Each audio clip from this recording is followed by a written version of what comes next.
Welcome to Monday, the 20th of October, European Outlook, and we have certainly got quite a lot of things to consider, look at, interesting aspects with regards to the modelling. The latest JFS model is actually hinting at a Halloween howler with a 928 millibar low that is positioned to the northwest of the British Isles on the 31st, but obviously you don't take that too literally, too seriously, because it is quite a long way off. Did everybody have a good weekend? Certainly was an action-packed weekend here in the Vogan household. Did a 4-mile walk, kind of gentle hike. Did a recoat of the hallway and the porch for the painting.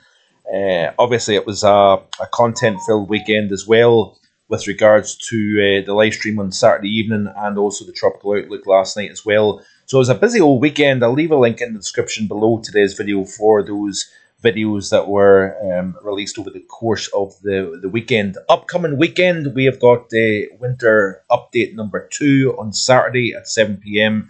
live stream. So I hope you can join me for that. I will leave a link in the description below during the mid to latter half of the week for that live stream. But you can see here that we do have obviously low pressure. Well, you can't see it in this image, but we've got low pressure back in control.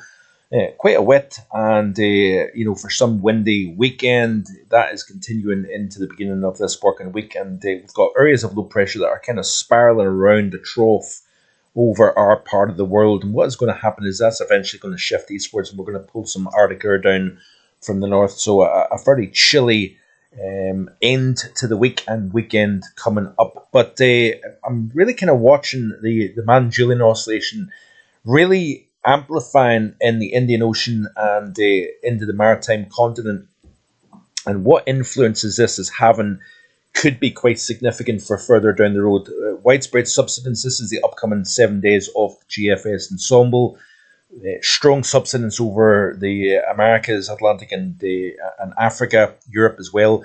And we've got the very strong upward motion. So we're increasing positive mountain torque over the Himalayas, for example. That is going to propagate energy into the stratosphere, continuing that weakening of the polar vortex. And that in turn may feed back into the troposphere and help generate a cold spell with high latitude blocking. So this is the current upcoming 7 days. This is how it ends in day 10 through 16. You can see here this eastward progress from phases 4 and 5 maritime continent into phases 6 and 7. And that could prove interesting in terms of the longer term pattern. Now, the NAO at the moment is firmly negative. And if we look at the latest runs of the ECM and the GFS extended, this is the upcoming 30 days. So this is as of Sunday, yesterday, 19th, through Tuesday, the 18th of November. And you can see here the strong positive heights over Greenland here, with negative heights over North America and over Western Europe. And in fact, all of Europe is in the negative height field. If we look at the upper level heights, so this is the surface pressure, this is the upper heights, and that is a very negative Arctic oscillation, North Atlantic oscillation look to it. If we look at the GFS, very similar, where you've got this deep negative here, extending from the UK and Ireland up into Scandinavia, strong block over Greenland here. That is very interesting, it has to be said, in terms of the overall situation. This is the upper heights, by the way. Let's look at Europe specifically for that same period. So there's the 500s. This is the temperature anomaly over that 30-day period. So, yeah, it's not overly cold, it has to be said, especially over Europe. A little bit colder than average across the UK and Ireland. If we look at the ECM WF extended, so that was the GFS ensemble. Let's look at the ECM extended temperature anomaly wise here. And again, similar, relatively warm across Europe, average-ish across the UK and Ireland. But it's what this pattern is then telling us for potential repetition into later November and then into the month of December, obviously the beginning of meteorological winter. So that's quite interesting in combination with the MJO likely progressing eastwards. If we look at the pole roundy correlation here, this is a phase 2 for around the 18th of November here, and need to watch out for some deep lows as well when you've got that strong upward motion over the Indian Ocean.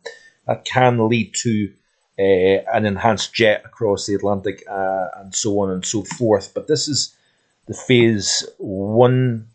You can see here we've got this positive here over the North Sea. We've got negative heights over the central Atlantic and over to the north here. Very strong winds around these air masses here. Phase 2, like I say, for the 18th, let's move on to the 28th.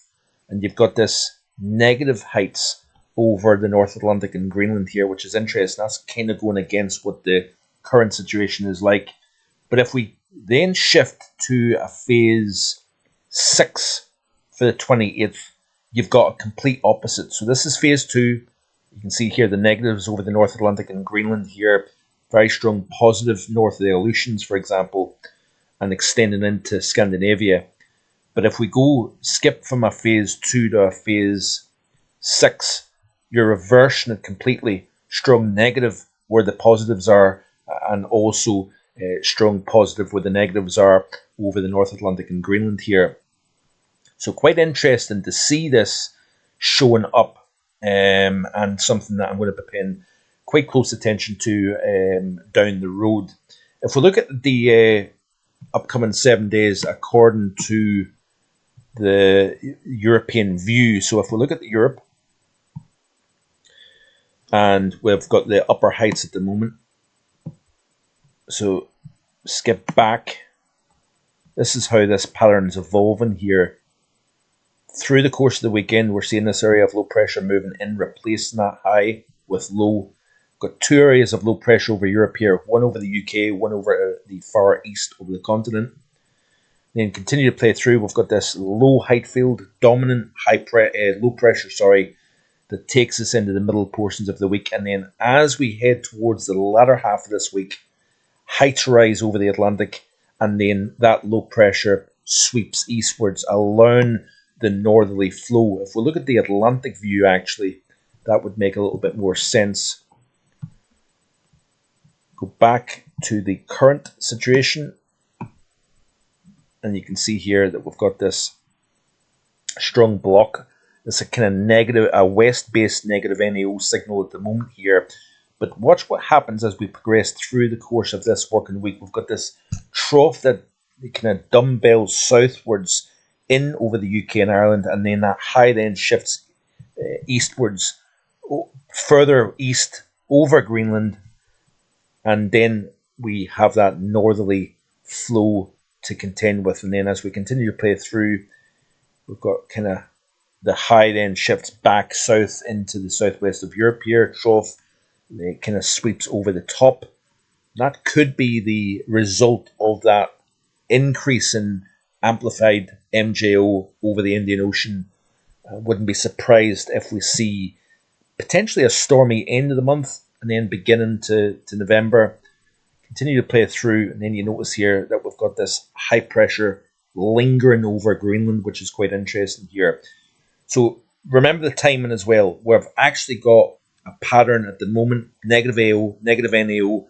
That is not really in relation to the Mann-Julian oscillation, but the MJO is going to have an influence towards the end of the month. You tend to have a kind of 10-day lag between what's going on over the equatorial Indian Ocean, maritime continent, West Pacific. There tends to be a 10 to 14-day lag time in terms of the change of the pattern in the mid and upper levels of the atmosphere across the entire northern hemisphere. So I think what we've got now is going to come back, but potentially later down the road, if that MJO gets into the west, and particularly important, the central portion of the Pacific. So let's quickly look at Europe again and look at the temperature anomalies. So upcoming 5 days looks like this. And we're around about average, even slightly below average, which is interesting. The day 6 through 10 is below average. and then the 11 to 15 day we warm back up again, and probably because the westerlies come back into play once again. So we'll see this westerly regime now then blocking us with a trough stuck underneath that area of high pressure over Greenland, cold air mass to come, and then we start to see this re-energized jet, this return of the westerlies into the west of Europe here with potential storminess, by the way, and then we may revert back to that blockiness towards the mid, even late part of November. So that's the kind of overall thinking in terms of the longer term stuff anyway. Here now, we've got that area of low pressure. In fact, we've got two lows. We've got one that is actually just formed and kind of deepening actually to the northwest of the UK and Ireland. GFS has a deeper low. The ECMWF has a weaker deepening of that northwest Scotland low. We've got another area of low pressure to the southwest of England. That is seen very nicely here on this chart. So we've got this low in the east of Europe, like I say, bigger, deeper, multi-centered low in the west of Europe. But looking at the UK specifically, there's that area of low pressure to the northwest. Got that other low that's actually slightly deeper across the southwest of England and Wales here. In terms of rainfall then, we've got some quite lively showers, some heavy downpours, southeastern portions of England, widespread showers across the Midlands, southern England, through the Midlands and then over Wales. Got some heavier rainfall out over the Minch, for example, in the eastern portion. We've got this kind of line of, it almost looks like a convective line here stretching up the eastern side of both the Republic of Ireland and Northern Ireland. In terms of temperatures then, it is no great shakes. Probably average across the board, possibly a little touch above average across parts of Murray, for example, 14, 15. You can see here widespread low to mid-teens across the vast majority of the UK as well as Ireland also. And not particularly windy. Let's have a quick look at the winds then and see fairly light despite the fact that we've got a wee bit of windier conditions down across the south coast, for example, but despite the fact that we've got a 983 millibar low over the south of England and also a 985, 86 millibar low to the northwest of Scotland, it's not a windy setup here at this moment in time anyway. If we play through the ECMWF over the next few days, there's those two areas of low pressure. You can see here that the system deepens as that first low at the base of the troughs, it pivots north eastwards on the eastern side of the upper trough. We've got this area of low pressure that's actually deepening to the northwest of Scotland, but again we've got fairly spaced isobars suggesting that we don't have particularly windy conditions. You can see here quite a messy picture. Multiple centres of low pressure here on this chart. You know, we've got two to the north, we've got 1, 2, 3, 4, 5 to the south here, and we've also got this kind of spiral band situation going on here. Got more weather moving through during the course of Wednesday into Thursday, so quite a messy mixed picture. But it's as this next feature that kind of gets stuck in place eventually sinks southwards as that area of low pressure pulls northeastwards. We're then in a northerly airflow, high pressure to the west, low pressure to the east. You've got that, if we put on the 850 temperatures here, you can see that colder air coming down over the course of the weekend here. And then as we continue to play through into next week, so this is a week away, you see we have slightly less colder then coming back in as areas of low pressure then move up towards Iceland here. That pulls warmer air north over the western side of the continent. You can actually see a little surge of milder air even, but we've got this building high over Scandinavia here that is actually suggesting some fairly cold air coming around the underside of that high and driving into eastern portions of Europe. But big contrast again. Look at southwestern Iberia versus Central Europe here. Big contrast in terms of air mass, etc., etc. Let's put on the GFS model here. See what's shown here. So we've got eventually the clearance of them areas of low pressure. Down comes the Arctic air into the pattern, and then we see the return of the Wesleys once again coming back in. And look at this here. This is what the GFS is suggesting for Halloween. A Halloween howler. Look at this.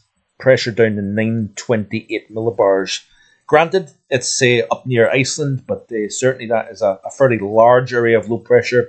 Very powerful winds, even across the UK and Ireland, despite the centre being just south of Iceland here. That is a kind of phase 2, 3 of the MJO written all over it when you've got low pressure to the south of Iceland here. But remember what I showed you with the longer term stuff with this return of the negative AO, NAO pattern into the later into the month of November. So certainly an interesting setup, complex setup, but I certainly intend to provide you with all the appropriate charts, discussion. I was going to say answers, but who knows what is going to take place. But like and subscribe. I'm edging very close to 7,000 subscribers, so if you haven't already done so, please hit that subscribe button. It would be much appreciated. Leave a comment, and also hit that like button as well. Enjoy the rest of your Monday. I'll see you next time with more. Bye for now.